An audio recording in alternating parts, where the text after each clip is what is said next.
છોકરી જે દેખાવમાં તો બહુ સારી હોય એટલે કે સુંદર હોય પણ થોડીક દિમાગથી એટલે કે મગજથી વીક હોય તો એને કહેવાય ડમ્બો.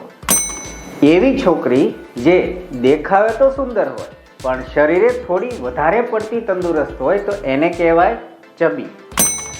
એવી છોકરી જે દેખાવે પણ સારી ના હોય અને સાથે સાથે સારી એવી તંદુરસ્ત પણ હોય તો એને કહીશું રોલી પોલી.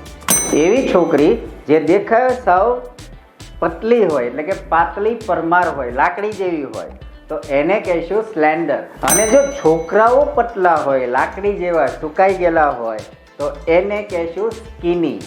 એવા છોકરાઓ જે શરીરે જાડા પાડો એટલે કે ગોલું મોલું હોય તો એને કહીશું ટબી. અને એવો વ્યક્તિ જે શરીરે ખાસો એવો તંદુરસ્ત હોય અને પૈસાવાળો હોય તો આવા વ્યક્તિને કહીશું સ્ટાઉટ. રિયલ ફની વર્ડ્સ જાણવા માટે જોડાઈ રહ્યો આર ઇન્ટરનેશનલ સાથે.